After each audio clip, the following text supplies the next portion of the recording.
The conflicts continue non-stop.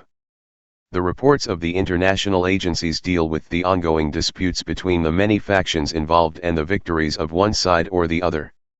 The analyses of different think tanks around the world focus on the complex conditions of military confrontation. Unfortunately, virtually no one is dealing with the serious day-to-day problems faced by the people of this long-suffering country. Reports, however, have recently emerged that highlight the issues of residents, but they are still ignored. It is proposed to develop and implement disaster response systems to support the general population with an emphasis on public health. The activation of all remaining domestic resources with strong cooperation is needed to deal with the consequences of the ongoing disaster in Syria. Only with new and advanced systems can such recovery be achieved. All factions and warring groups in Syria, mostly the Kurdish and Arab components, will be forced to work together on public health grounds. Experience with catastrophic incidents shows that systems such as the Arab Disaster Response Advanced Telemedicine System, ADRATS, should be implemented to manage them. Doctors, firefighters, scientists, and many others have a role in the system. ADRATS is designed in such a way that any of them, including volunteers, can communicate at the site, within 30 minutes, following just a few simple instructions. Additionally, other members of the Kurdish/Syrian community may receive wireless phones to direct the invading traffic. They may be able to call headquarters, no matter where the system is. Through the system there will be capability to locate victims and direct units and ambulances from neighboring health centers. But staffing the system can be a very challenging task. As the war went on, more and more doctors and medical professionals left the country. The result is to leave the majority of healthcare institutions facing major problems, if not completely closed.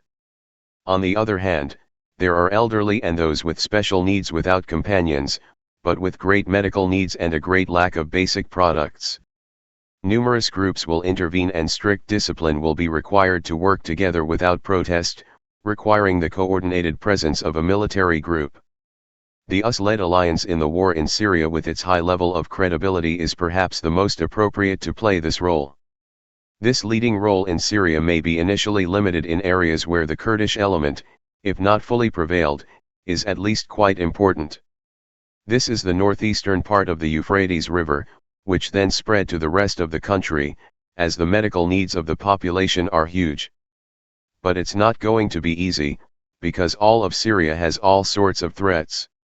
It is not possible to treat them effectively unless the public health operation is supported by a reinforced military structure. Enhanced medical teams in the controlled area will then be able to safely use the satellite voice and data network to record patients. Response personnel can also communicate directly with the base and with each other. ADRATS puts the emphasis on effective telemedicine and monitoring of victims. In this way, a medical specialist from the center will be able to approach the patient telematically from a remote location and guide non-specialized personnel in the treatment of an emergency, telesurveillance.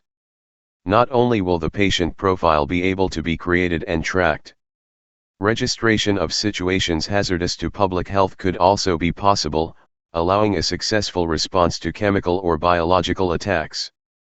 Remote areas, not only in the northeast but throughout Syria, can be effectively controlled. However, satellites will be needed to transmit signals over long distances. Both the frequent terrorist attacks and the unhindered involvement of crime in Syria make it necessary to resort to security procedures when implementing the system. Medical and biological data, if properly analyzed and processed, can provide valuable information about the area's problematic environment and reveal hazardous conditions. For example, the detection of potential plans and acts of terrorism through a dynamic analysis of the population's medical history reveals the secondary potential of the system. The implementation of ADRATS in Syria will provide an enormous step forward in the recovery process. It will enable the international community to send a great signal of interest and compassion for the afflicted Syrian people and finally change the situation. Even the afflicted and affected people will accept the signal with much relief. In Syria, there is going to be hope. will think that at last someone cares about his life and his health and not only how to acquire more and more offensive weapons.